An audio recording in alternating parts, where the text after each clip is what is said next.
Welcome back mga kabarangay. Kamakailan lamang ay may nagsalitang kandidatong pangnasyonal na tila yata sinasabi na okay lang natanggapin ang pera na pinangbibili ng politiko sa mga mamamayan at dinagdagan pa na tanggapin ang pera pero bumoto ayon sa konsensya. Yusek at Kags Butch, ano po ba ang masasabi po ninyo dito dahil mukhang ito pong statement na to ay napaka-kontrobersyal?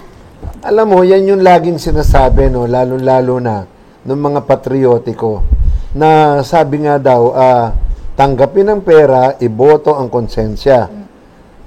Kaso, ang nangyari dyan, nakasanayan yan. Tanggapin ang pera, ilagay sa alkansya.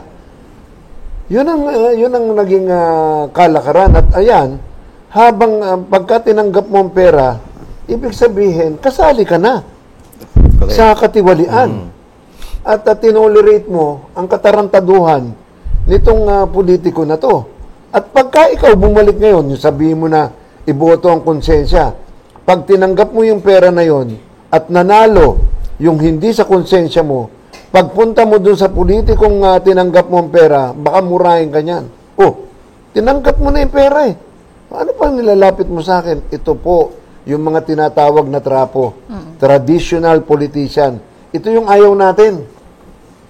Ito yung gumagamit ng sabi ko nga 4G, no? Goons. Yung papatayin ka, tatakutin ka, ihaharas ka. Yan ang mag-hire itong mga traditional politician o itong mga walangyang politiko na to. Susunod yan, gold. Ito yung pangbibili ng vote buying, bibili ng boto mo, bibili ng lahat ng pamilya nyo. Ngayon, ang bilihan pa per family. Tapos, gagamitan ka nito, pati girls. Talaga, ginagamit nyo yun. Diba? Opo. Ririgaluhan ka ng babae para makuha yung ano mo. So, ganito kadumi ang politika natin. Yes, no? po. Sa totoo lang. At kamukha nga ngayon, at least, meron ang maganda ngayon, may social media.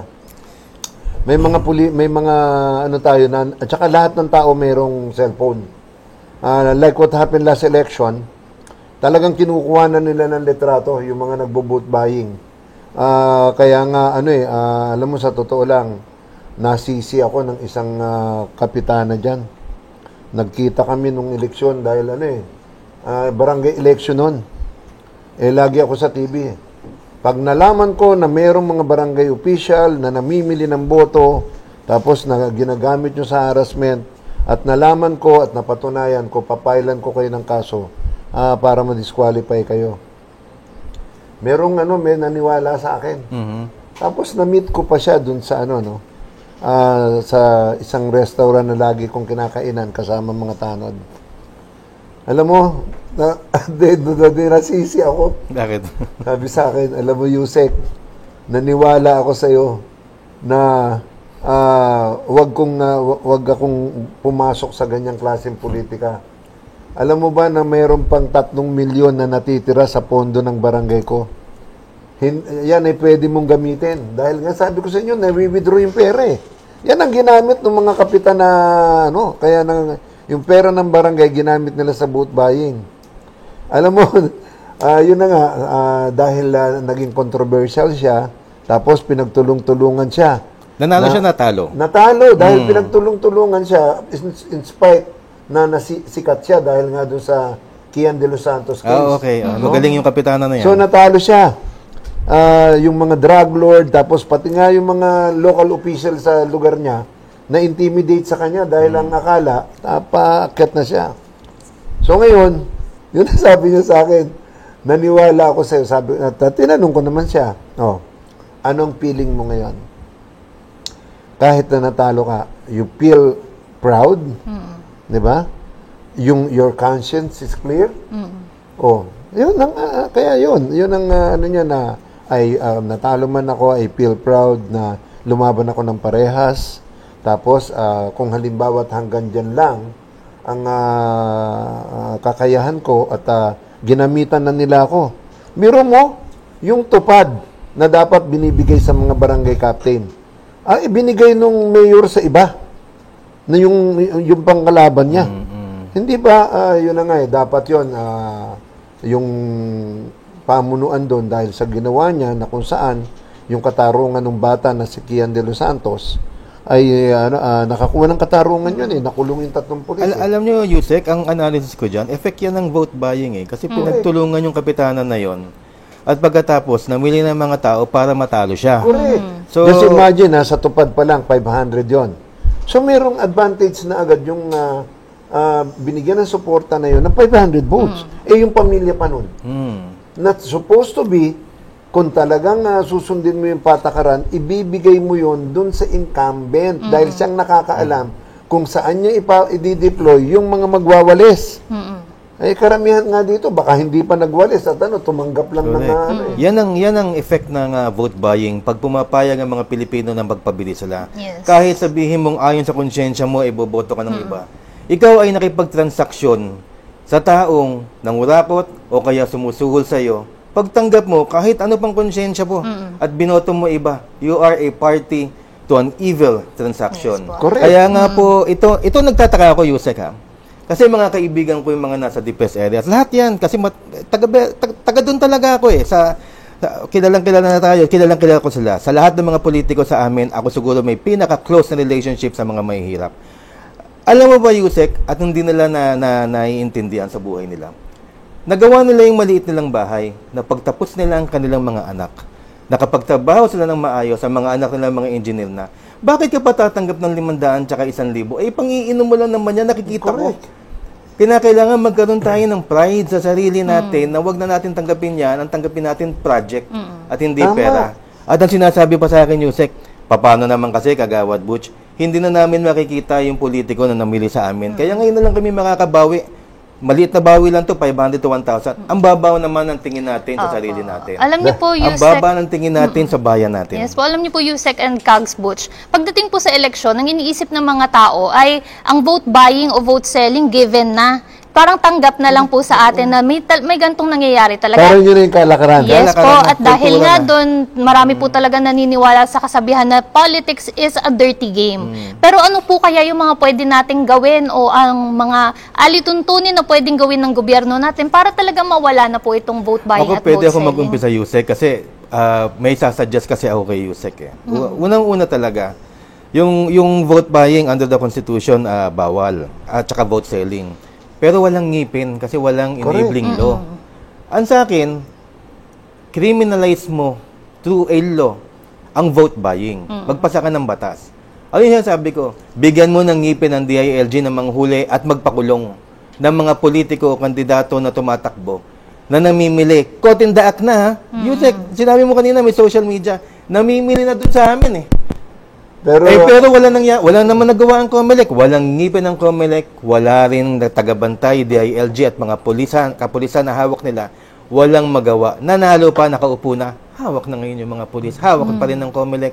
So wala na talagang mangyayari. Tama ka dyan, Kagbuts, Sa totoo lang, when it comes to election, the one is calling the shot is the COMELEC. Support lang ang DILG.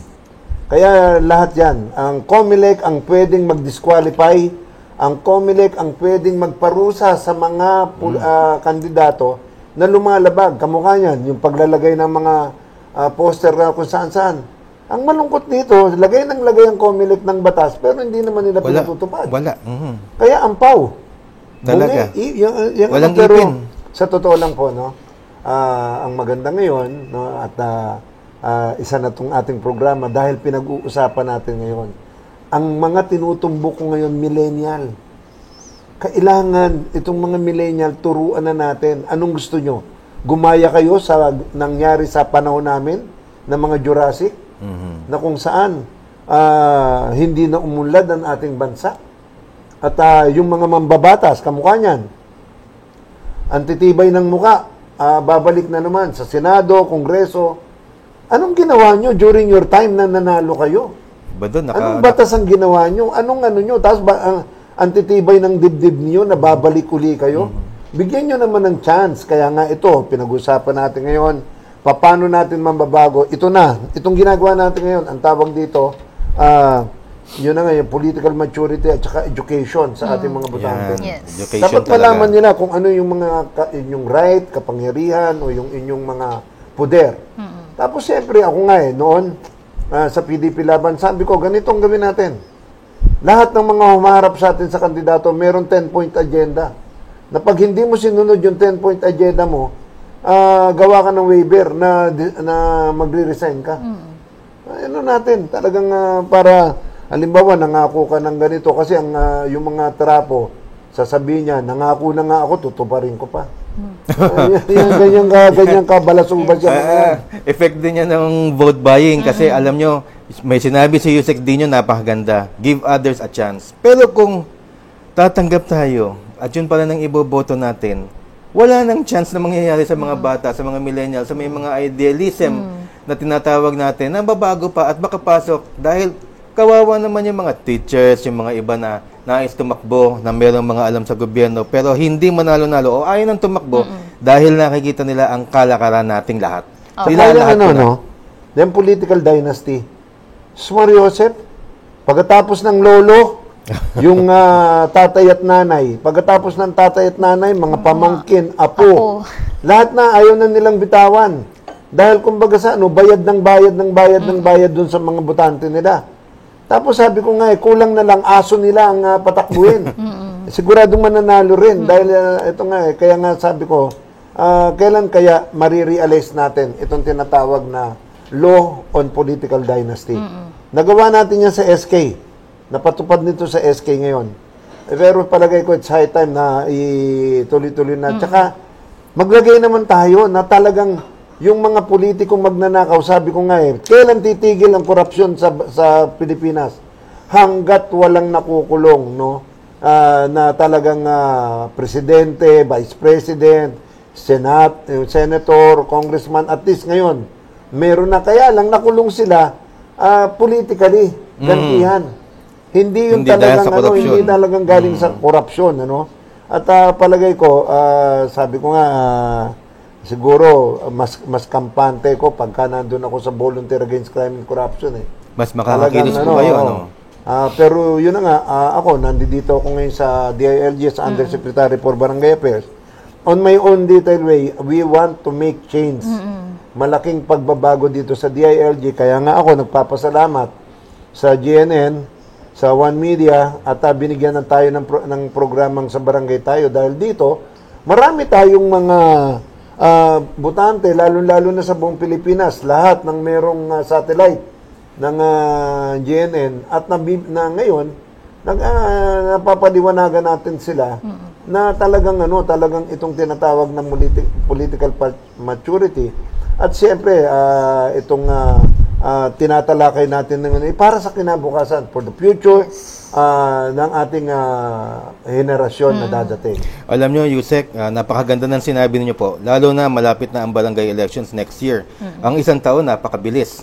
Kaya naman po itong sa Barangay Tayo at kasama ang DILG sa pangunguna ni Undersecretary Martin Dino, talagang magbabantay po talaga kami sa vote buying pagdating po dyan. At ito, simula ngayon hanggang sa darating na election, palagi namin sasabihin sa inyo na kung may vote buying, huwag nyo na hong tanggapin. Parang awa nyo na po, para lang ho, gusto nyo ng tunay na pagbabago, tayo muna ang magbago.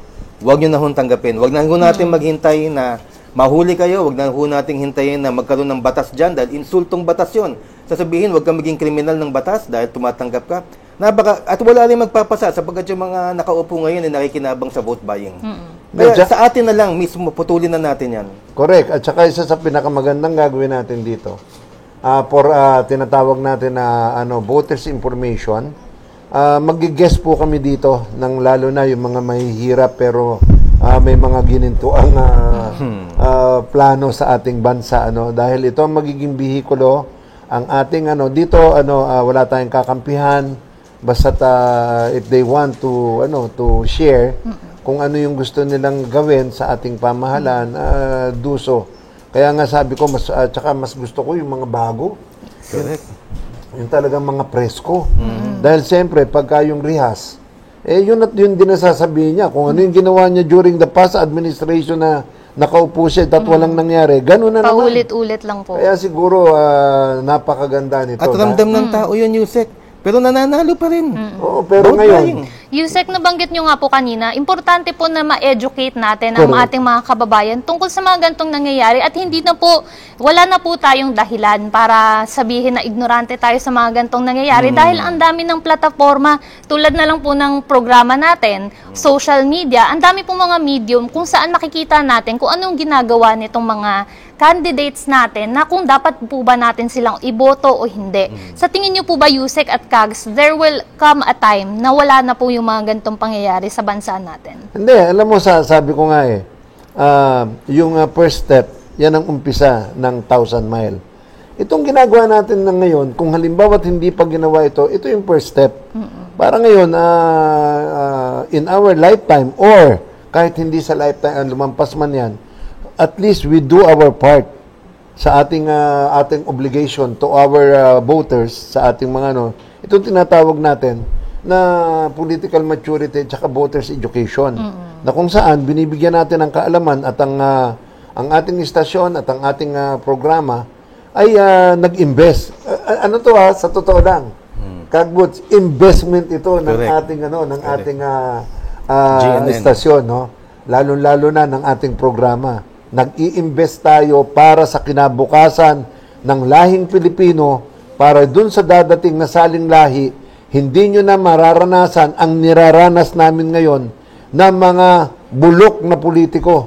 Kaya dito, ang gusto namin dito ay magkaroon ng sariwang politika ang ating bansa nang magkaroon tayo ng tinatawag na Genuine Economic Development Program sa buong bansa hanggang sa Nayon, hanggang sa isla ng buong Pilipinas. Maraming salamat, Yusek. At para sagutin ko yung kay Miss Mai, kung kailan pa matatapos ito. Alam nyo, ang vote buying hindi matatapos. Pero, ang pagtanggap ninyo ng boto, kaya ninyong tapusin. Correct. Kaya ninyong, wala ng batas o wala ng kung ano-ano pa. Kayo na lang.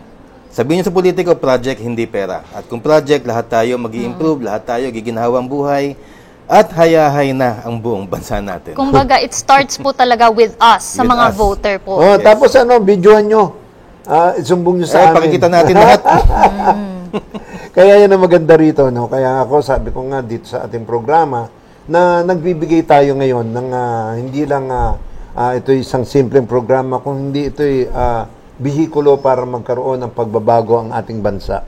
Ito ho ay magiging daan na kung saan yung mga nanonood sa atin sa buong Pilipinas, yung mga nag-subscribe dito sa ating istasyon, napakalaki po ng inyong matatanggap na kaalaman para sa kinabukasan ng inyong mga anak, ng inyong pamilya. Ito po yung ginagawa namin dito. Okay po, maraming salamat po, Yusek at Kags Butch, sa inyong mga nabahagi sa ating mga manonood, at sana po sa ating mga taga-barangay ay nalinawan din po kayo sa mga importanteng issue na ito.